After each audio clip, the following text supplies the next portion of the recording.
Hello and welcome to this finishing video. This is a tutorial for what I am calling the practically perfect pillow tutorial. There are a whole lot of videos out there already on how to finish a small pillow. That could be a cross-stitch pillow or indeed anything else that you've done. Generally, I see two methods if you're using a sewing machine. If you're doing hand stitching entirely, I do have another tutorial already available for that, in which I stitch a small linen sachet with a cross stitch front, and I show you how you press your seams flat, press your seams under before you start sewing if you're doing hand sewing, and you stitch from the outside, and that looks really beautiful and neat. What we're going to be doing today is showing you how to use a sewing machine to get a perfect finish. Now, the problem people come across when you're stitching with a sewing machine is generally you want to stitch it inside out, right sides together, and you would stitch your rectangle around the pillow, but then you have to be able to turn it inside out. So what do? Well, either you leave a hole in your seam, turn that inside out and have to hand stitch it, or you sew it all the way around, and then you would do this on the back, not the front, cut a hole in your back and stitch a patch over it. I don't think either of those methods are entirely satisfactory. If you're using a trim that's going to cover all your seams, then the turning method, leaving a hole and turning it, probably works best. If you don't really mind what it looks on the back, like on the back, and it's never going to be seen from the back, then maybe the patch method works for you. Or, you know, maybe you've got some cute patches, maybe you've got some patches with your name on it or something like that that you would use to personalize it. You can make it work. But what I want to show you is the way that I prefer to use a sewing machine finish, so that you get a sewing machine finish around all four sides and avoid having to have the patch on the back. So what are you going to need? Well, you're going to need your finished piece. Now, I have added, you'll see this is not just a cross stitch finish. I have added a couple of borders to mine just to make it a little bit bigger, because although you can use this finish on any size pillow, this little tiny pillow in the middle is not the easiest to see on this kind of tutorial, and it's not the easiest to see why this kind of finish would be necessary. I also just thought it would be fun. This is the summer seasonal jack in my series of Union Jack patterns. There's a tutorial for a flag finish. That's a hand stitch one entirely. That's for the winter pattern. And for the spring pattern, I did it as a box topper, covered a box with the pattern. But for this summer one, I'm going to do a little pillow. So I've added my borders around. I'm not doing a tutorial for that. If you want to look up a tutorial for how to do that, there are a bajillion on YouTube. And if you can't find one, let me know and I'll point you in the right direction. But you don't need me to show you how to stitch borders onto your piece. When you've got your finished piece, whether it's cross stitch or added to like this, you'll need to measure the precise size of your fabric. And then what you'll need for the back is a piece that is the same height, but an inch longer. Now, you'll see I've already cut mine in two. That's because when I chose this backing fabric, I decided I needed to do pattern matching. So rather than take one piece, which is what I'd normally suggest, take one single piece of backing fabric that's an inch longer and then cut it. What I've done with this, in order to get the pattern to match, is cut two separate pieces and then they will fit together like that. So that is the very first thing you're going to do. I'm just going to go finish what you'll need, sorry, and then come on to what you need. But anyway, your backing fabric needs to be same height, inch wider. You could do it the same width and an inch longer, depending on the shape of your piece, if that made sense. You'll need some scissors. I've got a rotary cutter. I like to use that to trim things. You can certainly do it just with scissors if that's what you've got. You will need some sewing thread and a needle, because we are going to do a little bit of hand sewing. You will need a seam ripper. You could get away with really sharp pointy scissors, but a seam ritter is ideal because we're going to be ripping a seam. You'll also want some interfacing, and you'll need some filler for your pillow. I'm just going to use some polyfill, but you can fill it with whatever you want. You'll also want, I haven't got the iron here, but this is my ironing mat. You'll want an iron and an ironing board, and obviously a ruler to make sure you've got everything the right size. So you don't need a lot. I'm not going to add any extra trim around the edges of mine, but you certainly could doing this method. You could do whatever you want to embellish it. So the first thing I'm going to do is interface my front piece. I always like to add interfacing to a cross stitch piece that I'm going to finish for a number of reasons. You don't have to do it if you don't mind, but I like to do it. Partly it gives an extra barrier in case there's anything that might show through from behind, anything in your filler or anything. I'm doing a whole new setup. I've got a thing that holds my camera upright, and it is working really well. Initially I was like, this doesn't work at all, and then I worked out that you had to put it the other way around, and now it works perfectly. But it's entirely possible to knock it out of the way, so I apologize. I'm doing my best to get everything in shot. So I'm just cutting my interfacing. I'm going to do it over the whole of my pillow front. Am I going to do it on the pillow back? I don't think I'm going to do it on the pillow back. So yes, I like to do it on the cross stitch, partly because, as you can see, mine is stitched on Aida, and it's not full coverage. There are little holes, so I like to have a white backing behind those, which is particularly important if you're going to be using something like walnut shells as your filler. You want a barrier that's going to make sure they don't get through. I mean, you could use a lining as well, but also I like it just in case there are any slightly loose threads or loose stitches, and the interfacing helps to keep those in place. And then you just take, and I've temporarily lost mine, I'll just use a piece of scrap fabric. You take, you follow the instructions on your interfacing. I find that with my steam iron, I don't need to use a damp cloth. I can just get enough steam from the iron. But follow the instructions on yours. You will want to put a piece of cloth between the interfacing and your iron, and do make sure that you get the interfacing the right way up. So that's fixed nicely, and then that's not going anywhere. And I think when you're doing this as well, it just means the whole piece feels a little bit more even in weight. When you iron it, you will get these little ridges where the fabric seams are. There's nothing really you can do about that, but when you stuff it, it will be much less noticeable. So that's the front, and I'm going to leave that to one side for the moment. I'm going to focus on the back. So if yours is all in one piece, what you need to now do is cut it. I've cut mine so it's sort of 1/3 and 2/3. You could do it right down the middle. You could do it even nearer the edge if you wanted to. You could even use 2 different pieces of fabric if you wanted for this.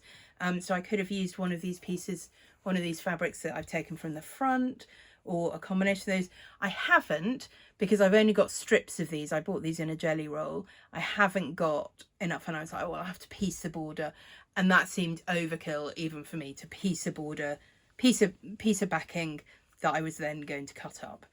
So I found this. It's not exactly the same thing, but I'm quite dog obsessed at the moment, so I'm going to use my dog fabric. You'll cut it down, right sides together. I've marked mine very carefully because, as I say, I'm trying to do pattern matching.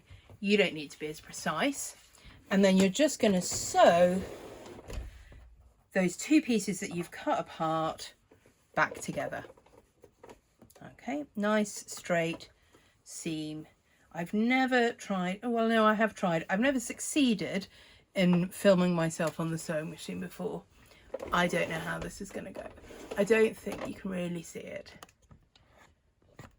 Well, I'm going to do it, and I might cut this bit out.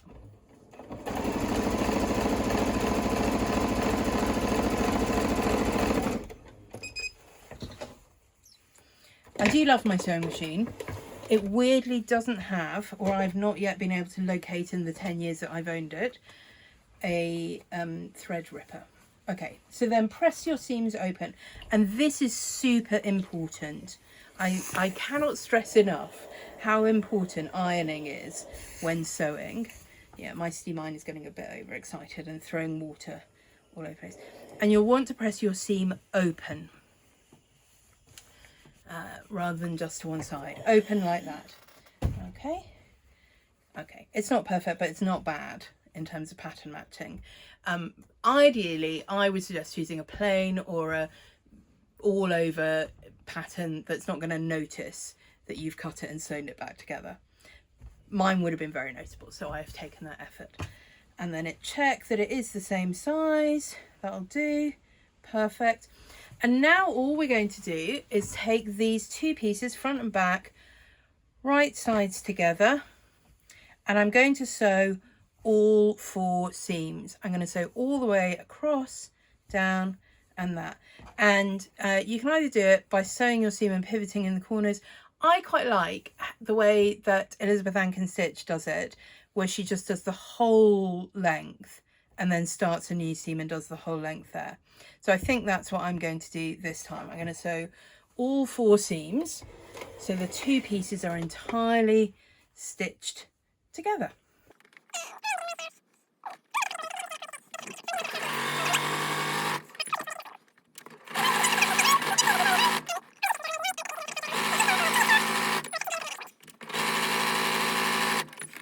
Right, so what you have got now are 2 pieces front and back sewn entirely together. You can sort of pull them apart so you can see where it would be a cushion, but you can't get in there to do anything. Just wait. This is where the magic comes. So we are going to just trim our seams, particularly on the front side where you've done the interfacing. It's not going to fray, so you definitely don't need to worry about leaving a large seam there. And definitely make sure you clip into the corners. You can do a 45-degree angle, or you can even go in to either side with a sharper angle than that. I'll show you in a minute. I can't see what you can see. The idea is to make sure there's as little fabric as possible getting away in the corners. Right, keep your bin under your desk and you can just throw stuff away. So this is what we've got. Let's see if I can bring this a little bit nearer at this point. There we go. Sorry if that was a bit seasicky. Yes, so here you can see I've got a corner where I've just done straight line 45 degree. Here I've got a corner where I've cut into it from either side, and you get even less of the fabric left. Doesn't matter too much. So this is the front side. There's nothing much you can do with that. This is the back side. Hopefully I've caught that in there. It won't make too much difference. I might just clip that. Okay. So now what you need is your seam ripper. And we are going to make a hole in the seam that we have just stitched. If you're super organized, and I did vaguely mean to do this, but it will be fine with that, you can do a little back tack either side of where you would make that hole in order to ensure that the remaining parts of your seam stay firm. It will be fine without that. So you're going to take your seam ripper. You don't want to do this seam with a super tiny stitch because that will make it really hard. And go in, make sure you don't get the fabric. There we go. I'm at the age where I have to take my glasses off to do this. Make sure you get the stitch and not the fabric. There we are. Once you've got the first one, you'll be able to see it just sort of pulls itself apart. And this is not a huge pillow. I don't need an enormous hole for turning, but we're going to use this for turning and for stuffing.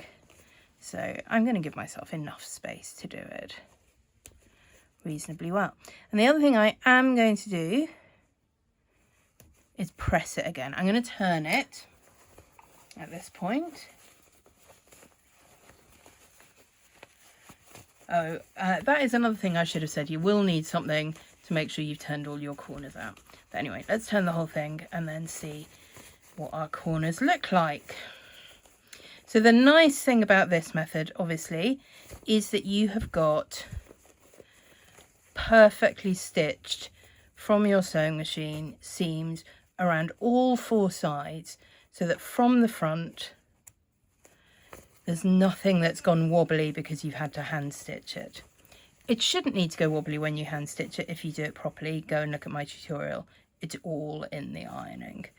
But anyway, you don't need to do that. So you're not then trying to hide anything with a trim because it all looks super neat. So that's mine. And you can see it is pretty neat. Even mine. Right, so I am going to iron it at this point. This is my pressing mat. Let's try and get vaguely straight here. I am in awe of people who can do these things. Now, the most crucial thing you want to iron is the back, and you want to iron it so that both sides of that seam are folded in place.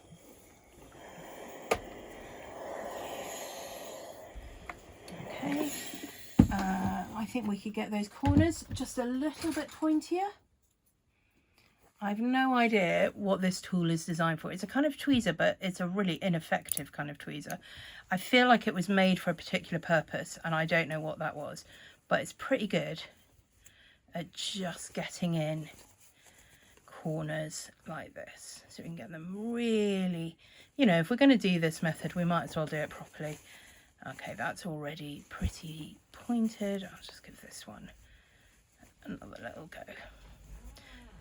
Okay, so you can get your corners really, really nicely done. Give it a good press at this point, making sure your seam is in place.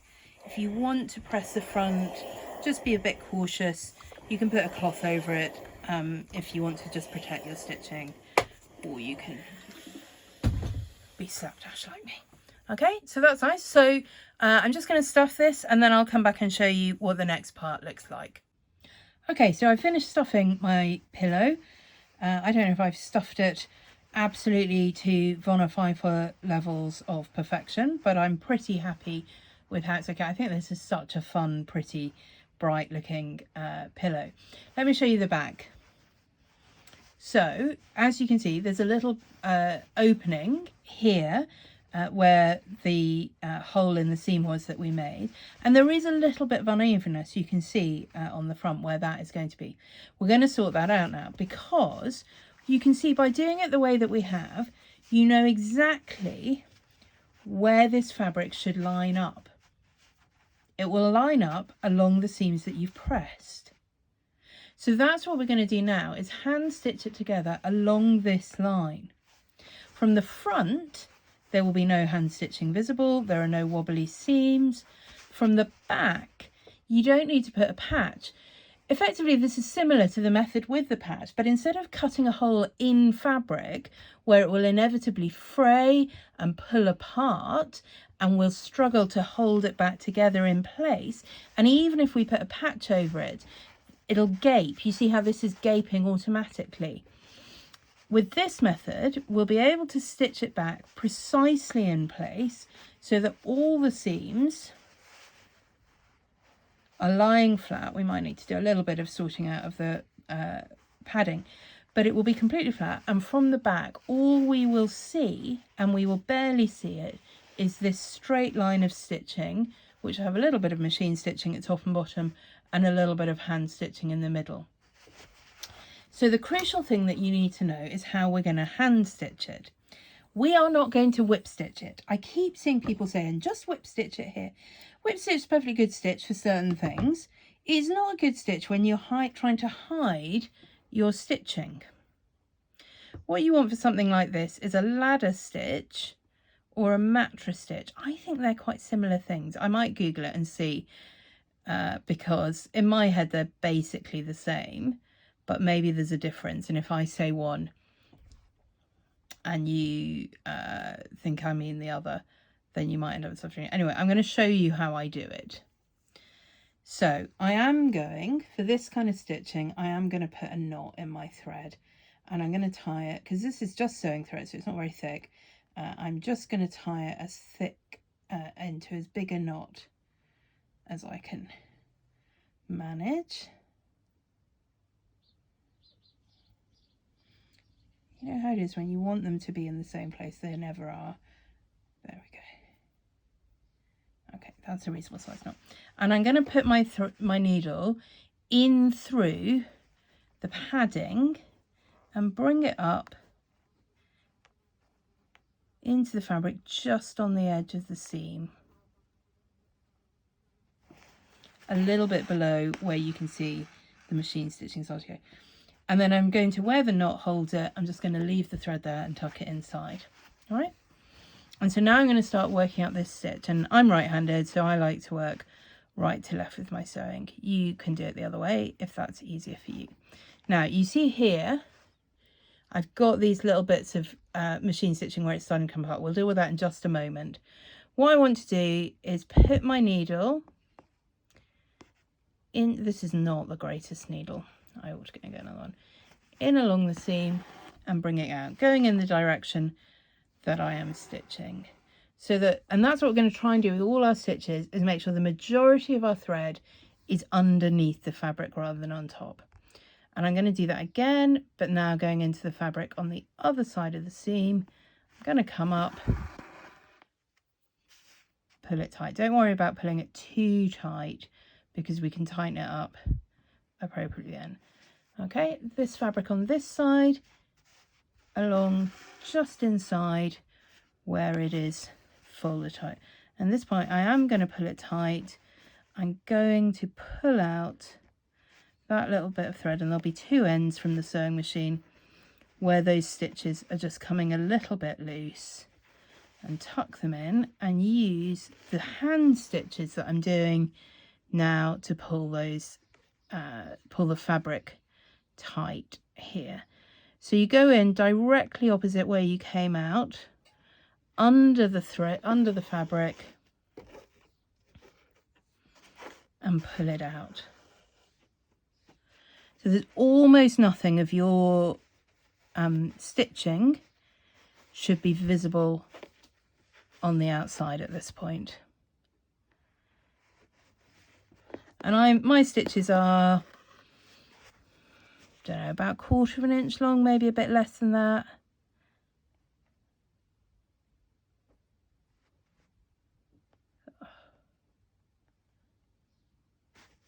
Sorry, I'm trying to do it at slightly weirder angle than I would normally, just so that it's more visible on the camera. And you don't have to pull it tight every stitch. You can do it nice and evenly under the fabric, pull it through. You can do several stitches like this. Oh.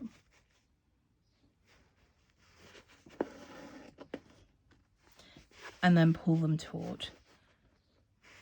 Okay, so I'm just going to keep going with that. I might that's a little bit that was just there from when I unpicked the seam, so pull out any spare bits of thread you've got there, and try not to get your wadding caught in your stitching, which is what I seem to keep doing at the moment. So slip it in, slip it under, pull it through. It's a little bit like lacing a corset, I think.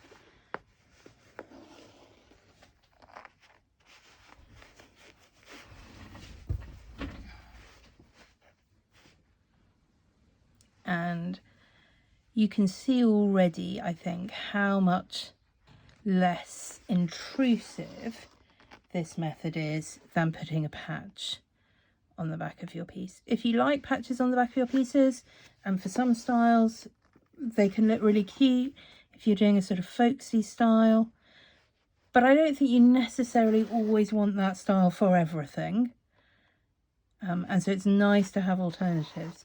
If you do the method where you leave the gap in the seam, of course you can always hide that by trim if your stitching is not perfect. If you are doing that method, by the way, I highly recommend that you use this sort of stitch for that, as well. And similarly, make sure you've pressed the seam carefully before you start stuffing.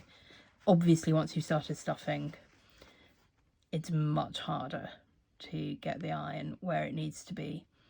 So we're getting there. So let's pull that taut. There's a bit there that's not quite pulling, and I'm not sure why. I think I might be here. Okay. Get there and even that out. I think I might have had a stitch that, yeah, was not entirely where it should have gone. Anyway, it'll be fine. Okay, and as we're coming back to where the machine stitching on this side is, again, just tuck the ends in underneath the seam, and you'll want your hand stitching to go over. Oh, I've really not been paying attention there. I think we'll just keep going. It may not be perfect. Practically perfect, but not quite perfect. Pay attention to what you're doing. Don't try and have a conversation or give instructions on a YouTube video while you're doing your finish. That's my top tip. Okay, and then so yeah, tuck in the last little bits of the machine stitching on this side, and you'll want to make sure again that your hand stitching overlaps where the machine stitching starts, so that it's all nice and firm. Yeah, ignore this little bit. I wasn't paying attention. My stitches are, there are some very irregular gaps which make it slightly more visible. Okay, when you think you've got to a point where it's taut and safe, just make sure you pull your thread so it's all nice and even. So you can see it's not absolutely invisible, but from a distance it's pretty good. And then all I'm going to do here to finish it off, I'm going to do a little tiny stitch, a couple of little tiny stitches, very small, in the seam area. Make sure you've got good matching thread. There we go, 2, 3. And then plunge your needle again into the stuffing, pull it out at a distance, clip the end, pushing the pillow down, and the end will disappear inside. Okay, I should have done a bit of rearranging of the padding. Anyway, that is my practically perfect pillow tutorial.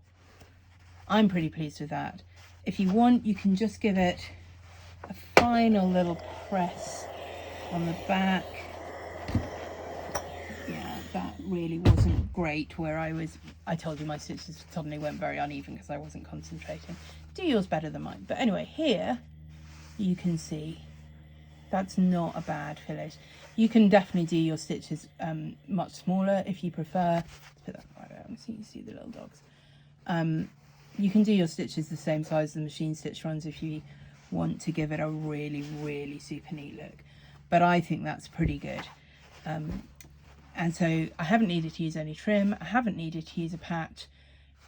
I've got nice even seams all the way around. You could do that even if you're not doing any borders on the top. You could absolutely do that just with your cross stitch piece and with any backing fabric you like. Make life easier on yourself. Don't choose a fabric that needs pattern matching. Good. Well, I'd love to see your pillow finishes using this tutorial. Please do leave a comment if you've got any questions about that.